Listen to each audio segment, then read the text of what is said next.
দেখাচ্ছি এখন। ঠিক আছে?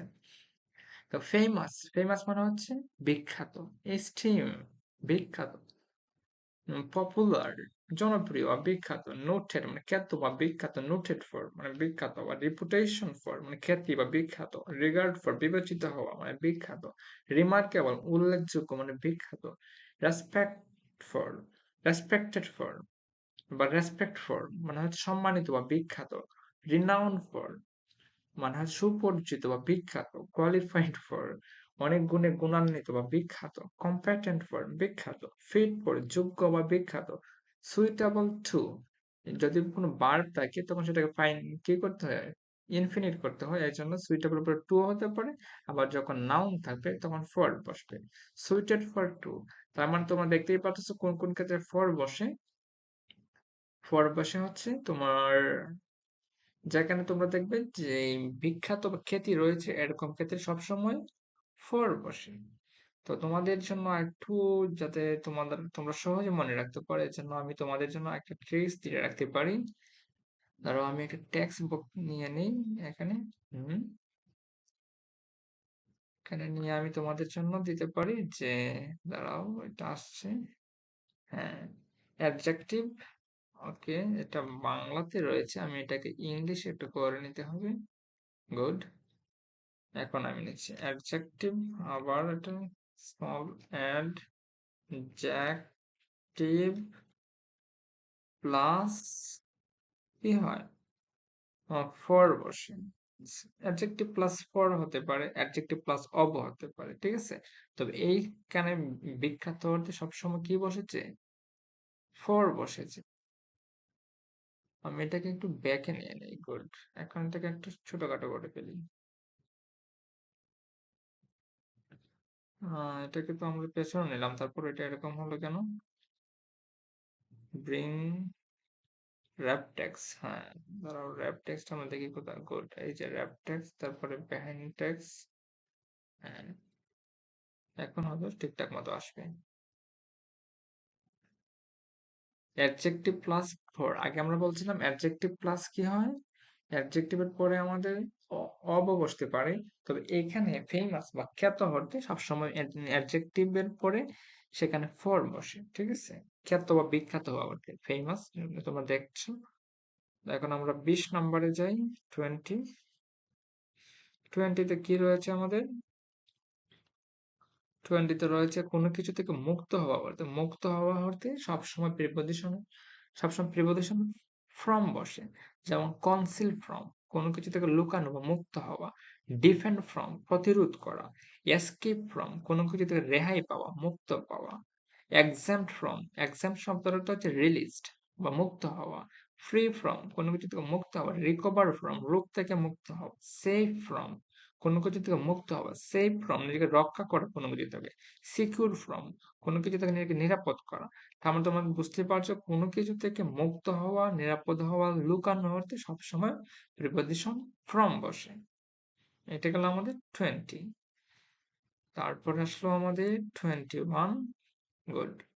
21 এ দেখো তোমার এখানে কি রয়েছে? 21 এ রয়েছে আশা বা আকাঙ্ক্ষা করা। আশা বা আকাঙ্ক্ষা আমরা কিসের জন্য করি? কোনো কিছুর জন্য। আর ফর মানে হচ্ছে জন্য। আগে তোমরা বলছিলাম খ্যাত বা বিখ্যাত হয় কিছু কোনো কিছুর জন্য, জন্য অর্থে ফর বসে। আশা করি আমরা কিছুর জন্য, আকাঙ্ক্ষা করি কোনো কিছু পাওয়ার জন্য, কাউকে কামনা করি। তুমি তোমার প্রিয়তমা অথবা প্রিয়তম, তুমি তোমার লাভার অথবা beloved কে আশা করো, আকাঙ্ক্ষা করো। ঠিক তেমনি ভাবে তুমি তোমার মানির প্রতি, ওয়েলথ এর প্রতি আশা আকাঙ্ক্ষা করো। আমাদের অনেকের অনেক ধরনের আশা আকাঙ্ক্ষা থাকে। কেউ হতে চায় ভালো একজন মানুষ হওয়ার আকাঙ্ক্ষা, কেউ ভালো সম্পদশালী মানুষ হতে চায়, কেউ বিজনেসম্যান হতে চায়। অনেকের অনেক ধরনের আশা আকাঙ্ক্ষা। এজন্য আশা বা আকাঙ্ক্ষার পরে কি হয়? ফর বসে। অ্যাম্বিশন ফর আশা আকাঙ্ক্ষা করা। অ্যাপেটাইট ফর ক্ষুধার জন্য বা ভাতের জন্য তোমার চাওয়া পাওয়া। অ্যাপেটাইট ফর ক্ষুধা।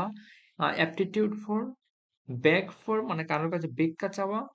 ক্রেভ ফর কোনো কিছু চাওয়া বা আকাঙ্ক্ষা করা, ডিজায়ার ফর কাউকে কামনা করা, আকাঙ্ক্ষা করা, ইগার ফর আগ্রহী বা কোনো কিছুর প্রতি আগ্রহ থাকা, হোপ ফর আশা করা, হাঙ্গার ফর ক্ষুধার জন্য তোমার খাদ্য চাওয়া, হাঙ্গার ফর, লং ফর কাউকে কামনা করা, লাস্ট ফর লাস্ট ফর মানে হচ্ছে কাউকে কামনা করা, ইয়ার্ন ফর খুবই আগ্রহের সাথে কোনো কিছু চাওয়া, জাস্ট ফর কোনো কিছু আকাঙ্ক্ষা করা, জিল ফর আকাঙ্ক্ষা করা, উইশ ফর ইচ্ছা করা, আকাঙ্ক্ষা করা, থার্স্ট ফর মানে খুব তুমি পিপাসার সাথে এটা চাওয়া, থার্স্ট ফর, টেস্ট ফর কোনো কিছু মানে আকাঙ্ক্ষা বা এগুলো কিছু করা। তার মানে বুঝতেই পারছো কি আশা বা আকাঙ্ক্ষা করা অর্থে সবসময় প্রিপোজিশন ফর বসে। 22 নম্বরে আমি রেখেছি আশাবাদী বা নিরাশ হওয়া। আশাবাদী বা নিরাশ হওয়া অর্থ অব বসে। তো এখানে কিন্তু আগের রুলসটা কাজে লাগতে পারে যে অ্যাডজেক্টিভ এর পরে সবসময় অব বসে। অব অথবা ফর। অব অথবা ফর সাথে অ্যাডজেক্টিভ এর পরে বসে। এগুলো তোমার মিনিং অনুযায়ী তোমাকে একটু বসিয়ে নিতে হবে। তার মানে এখানে আশাবাদী বা নিরাশ হওয়া অর্থেও অব অব যেমন হোপফুল অব কোনো কিছু নিয়ে আশাবাদী, অ্যাম্বিশাস অব কোনো কিছু নিয়ে কি আশাবাদী বা আকাঙ্ক্ষাবাদী, অ্যাসিওর অব মানে কোনো কিছু নিয়ে নিশ্চিত হওয়া, অ্যাসিওরড অব নিশ্চিত হওয়া, কনফিডেন্ট অব কোনো কিছু নিয়ে আত্মবিশ্বাসী বা আশাবাদী, সার্টেন অব কোনো কিছু নিয়ে নিশ্চিত হওয়া, কনভিন্সড অব কোনো কিছু নিয়ে আশাবাদী বা কোনো কিছু নিয়ে বুঝে উঠতে পারা, ডিজায়ারাস অব কোনো কিছু নিয়ে আকাঙ্ক্ষিত, সেনজুইন অব শিওর অব সবগুলো হচ্ছে আশা বা আকাঙ্ক্ষিত। ডেসপায়ার অব এখানে সাথে নিরাশ হয়ে চলে আসলো, ডেসপায়ার অব নিরাশ, ডেফিডেন্ট অব নিরাশ হতাশা, ডিস্ট্রাস্ট অব অবিশ্বাস্য বা একটু নিরাশ হওয়া, ডাউট অব সন্দেহ, সাসপেক্ট অব সন্দেহ, সাসপিসিয়াস অব সন্দেহ, আনশিওর অব অনিশ্চিত। কারণ বুঝতে পারছো আশাবাদী অথবা নিরাশ হওয়া অর্থে সবসময় প্রিপজিশন অব বসে। আশা করি বুঝতে পারছো তোমরা 22 পর্যন্ত। এখন আমরা আসি 23 তে। উদাসীন। উদাসীন অর্থে সবসময় কি বসে? টু বসে। দেখেন কি ইনডিফারেন্ট টু মানে উদাসীন, সে কি করবে না করবে বুঝতে পারছে না, একদম মাতালের মতো indifferent. Blind to, blind to অর্থ উদাসীন। সাধারণত ব্লাইন্ড অর্থ হচ্ছে অন্ধ, তো ব্লাইন্ড টু মানে হচ্ছে উদাসীন। যেমন অনেক পিতা মাতা থাকে, তারা তাদের ছেলে মেয়ের যখন কোনো দোষ করে তখন কেউ যদি কোনো বিচার দিতে আসে তোমার ছেলে ওইটা করেছে, তখন তিনি তার ছেলের প্রতি ব্লাইন্ড থাকেন, উদাসীন থাকেন, বলেন না আমার ছেলে তো এটা করতে পারে না, ব্লাইন্ড টু। এই ব্লাইন্ড মানে একদম অন্ধ না, এই ব্লাইন্ড মানে হচ্ছে উদাসীন। ক্যালাসব, ক্যালাসব মানে উদাসীন। ডিপ অব মানে হচ্ছে বধির, শুনেও না শোনার ভান করেছে। এখানে ডিপ মানে একদম যে কানে শুনো না এরকম না, মানে ডিপ মানে হচ্ছে যে শুনেও না শোনার ভান করে, মানে হচ্ছে অধীর, ডিফ টু। মানে কারণ বিচার দিছো সে শুনবে না, তাকে বলছো তুমি এটা ওইটা করো সে শুনবে না, উদাসীন। ইনসেন্সিবল টু উদাসীন, ইনসেনসিটিভ টু উদাসীন। তার মানে বুঝতে পারছো উদাসীনের সাথে সবসময় প্রিপজিশন টু বসে। 24 চাবিকাঠি। চাবিকাঠি সফলতার চাবিকাঠি। এখানে চাবিকাঠি মানে সফলতার চাবিকাঠি। কি টু মানে হচ্ছে আমরা জানি industry is the key to success, পরিশ্রম সফলতার চাবিকাঠি। রোডও একটা চাবিকাঠি।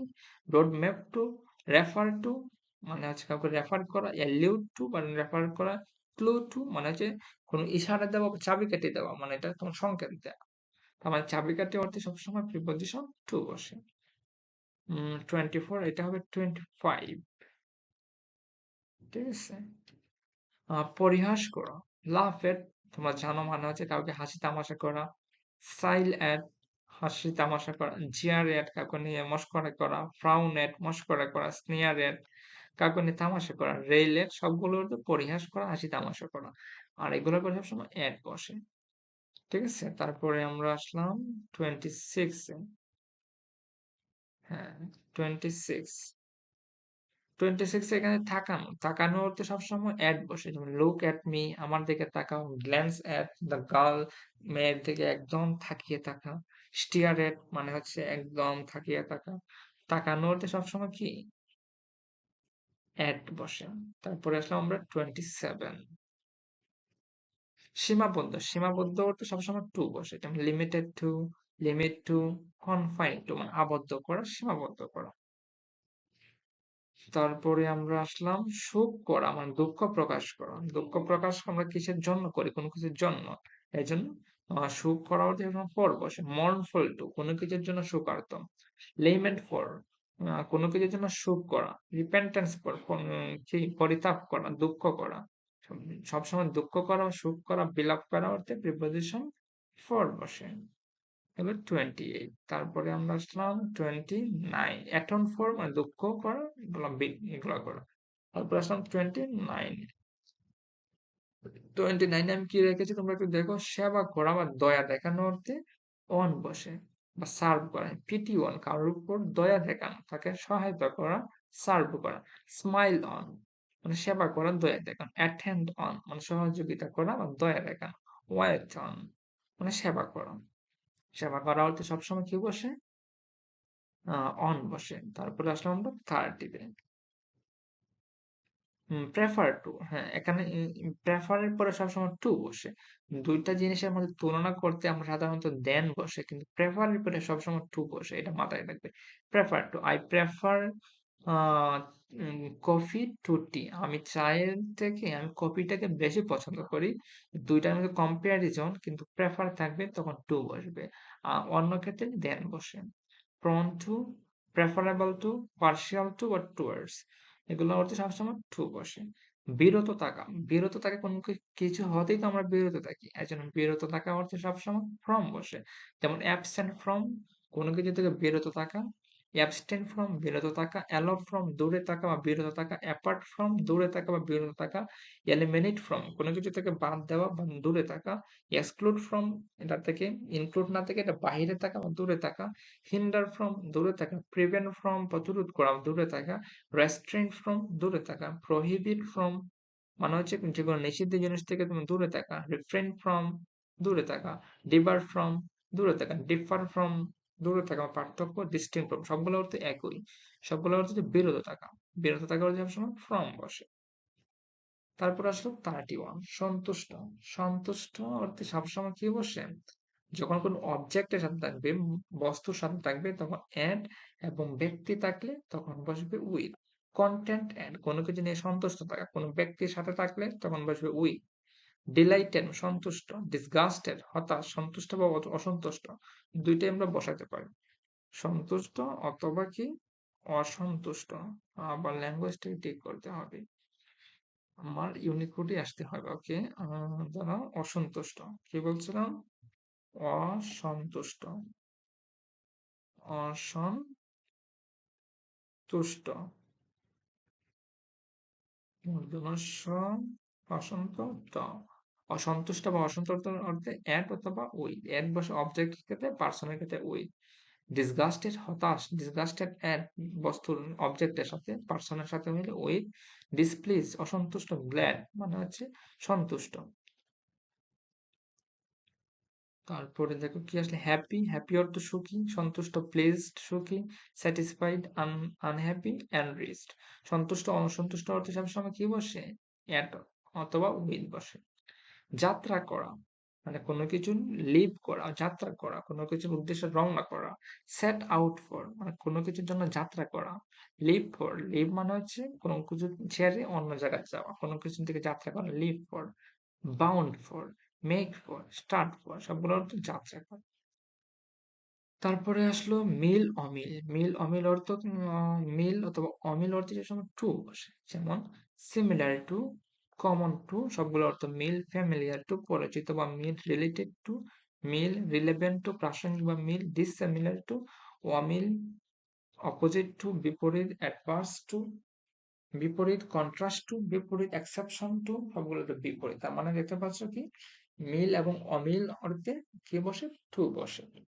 এখন আসছে যেটা এটা খুবই ইম্পর্টেন্ট, বিভিন্ন পরীক্ষায় এই জায়গা থেকে এসে থাকে।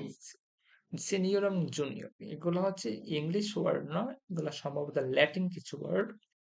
এগুলোর সাথে যখন আই আর তুমি দেখতে পারবে, আই ও আর যে সব ওয়ার্ডের সাথে তুমি দেখতে পাবে, সেখানে প্রিপোজিশন সবসময় কি বসবে? টু বসবে। এটা কালারফুল হয় না এখনো? আচ্ছা আমি আরেকটু কালার করে দিই। এটাকে কিভাবে কালারফুল করতে পারি বলো একটু? কি কালার দিলে এটা বাসবে বেশি? হ্যাঁ, গ্রিনে দিলাম। আই ও আর যে সব ওয়ার্ডের সাথে দেখবে, এগুলোর পরে প্রিপোজিশন টু বসে। যেমন senior to, junior to, inferior to, superior to, এগুলোর পরে সবসময় কি বসে? টু বসে। বিস্মিত অর্থে, সারপ্রাইজ অর্থে প্রিপোজিশন এট বসে। যেমন সারপ্রাইজ এট, বিস্মিত, ওয়ান্ডার এট, বিস্মিত, অ্যামেজ এট, বিস্মিত, অ্যাস্টনিশড এট, বিস্মিত, অ্যাস্টাউন্ডেড এট, বিস্মিত, অ্যালার্মড এট, বিস্মিত। বিস্মিত অর্থে সবসময়, এক্সক্লেমড অর্থে সবসময় এট বসে। ঠিক আছে, 35 আমাদের গেল। এখন আসি 36 এ। শকড অ্যাট, বিস্মিত, হরিফাইড অ্যাট, ভীত বা বিস্মিত, এগুলো তো বলেছি, তাই না? এখন হচ্ছে 36, কত এটা নম্বর ছিল? 32, 35, 35 ছিল। আচ্ছা, 36। আমাদের নাম্বারটা এখানে সঠিক মতো আসে নাই। 36, গুড। 36 কি বলা হয়েছে? দক্ষতা বা অদক্ষতা অর্থে অ্যাড বসে কখনো কখনো ইন হতে পারে। সাধারণত এক্সপার্ট বা ড্রয়িং বা ওয়ার্কিং অর্থে ইন, বড় কোনো সাবজেক্ট অর্থে, বড় কোনো কিছু বিষয় নিয়ে অর্থে তখন আবার বসে ইন বসে। আর বড় তেমন বড় না হলে সবসময় অ্যাড বসে, বেশিরভাগ ক্ষেত্রে অ্যাড। তো বেশি বড় কোনো কিছু হলে তখন ইন বসে। দেখো, অ্যামেচার অ্যাট, অদক্ষ; ব্যাড অ্যাট, অদক্ষ; ক্লেভার অ্যাট, চালাক; ডাল অ্যাট, একদম একদম কি বোকাশোকা টাইপের, একদম অদক্ষ; এক্সপেরিয়েন্স, দক্ষ; এক্সপেরিয়েন্স ইনে হতে পারে, এটা হতে পারে। এই যে আবার ল্যাঙ্গুয়েজ চেঞ্জ করতে হবে। এক্সপেরিয়েন্সড এর পরে কি হতে পারে? এক্সপেরিয়েন্স ইনে হতে পারে, আবার এটা হতে পারে। এক্সপার্ট অ্যাট, দক্ষ; গুড অ্যাট, দক্ষ; প্রফিসিয়েন্ট অ্যাট, ইন দুটি সঠিক। প্রম্পটার দক্ষ; রেডি অ্যাট, দক্ষ; কুইক এর দক্ষ; স্কিলড ইন হতে পারে, এটা হতে পারে, ইন হতে পারে, এটা হতে পারে। স্লো অ্যাট মানে অদক্ষ, আনস্কিল অদক্ষ, অ্যাডাপ্ট ইন অথবা অ্যাড দুইটা হতে পারে, এক্সেল ইন অথবা অ্যাড, অ্যাকমপ্লিশড ইন দক্ষ, অদক্ষ, ভার্স ইন দক্ষ, দক্ষ এগুলো হতে পারে। তবে আমি আগেই বলেছি, এখানে আবার লিখেও রেখেছি, দেখো, yet emphasize in proficiency or skill in performing specific activities, contrary contrary in emphasizes proficiency or knowledge within a broader field or subject area. ইনটা দেখো কোথায় বসে, ইনটা বসে যখন একটু এরিয়া বড়, যেমন কোন একটু গণিতে দক্ষ, গুড এট, কিন্তু বলি যদি সে একদম সায়েন্স জগতের প্রত্যেকটাতে দক্ষ, তখন ইন বসবে। অনেকগুলো বিষয়কে বোঝাবে তখন বসবে ইন। আর পার্টস আর সবগুলো আলাদা আলাদা ভাবে বোঝালে এট বসবে। তবে এটি বেশিরভাগ ক্ষেত্রে বসে, ঠিক আছে? তারপর হচ্ছে সফল বা ব্যর্থ অর্থে ইন বসে, যেমন succeed in, fail in, fruitful in, সফল, রেজাল্ট ইন, এন্ড ইন, ঠিক আছে? এন্ড ইন মানে যে ব্যর্থ হওয়া। দেখতেই পাচ্ছ, মানে সফল বা ব্যর্থ অর্জনের সময় ইন বসে। এখন আমাদের একদম লাস্ট ওয়ান, এটা দেখলে তোমার শেষ হয়ে যাবে। উইক ইন, উইকের পর সবসময় ইন বসে। আবার উইকের মধ্যে স্পেলিং দেখেও, WEAK, উইক, আর WEEK মানে উইক সপ্তাহ। উইক ইন মানে হচ্ছে অদক্ষ, ঠিক আছে? Exceptional, weak in. আর ডেফিসিয়েন্ট ইন, ডেফিসিয়েন্ট মানে অদক্ষ, ঠিক আছে? এগুলোই ছিল আজকে। তবে আজকের ক্লাসটা তোমরা কেমন এনজয় করেছো কমেন্টে জানিয়ে দাও, কেমন লাগলো তোমাদের ক্লাসটি। আর তোমরা যদি অলরেডি চ্যানেলটি সাবস্ক্রাইব করে থাকো, তোমাদেরকে অসংখ্য ধন্যবাদ। আর তোমরা যারা নতুন নতুন ক্লাসটি দেখছো, তোমরা চ্যানেলটি সাবস্ক্রাইব করে নাও, যাতে তোমরা নেক্সট ভিডিও ইজিলি পেয়ে যেতে পারো। আর আমি প্রিপজিশনের প্রথম ক্লাসটা কমেন্ট বক্সে দিয়ে দিব, তোমরা যারা দেখোনি তারা দেখে নিতে পারবে, ঠিক আছে? তো আজকে এই পর্যন্তই, সবাই ভালো থেকো।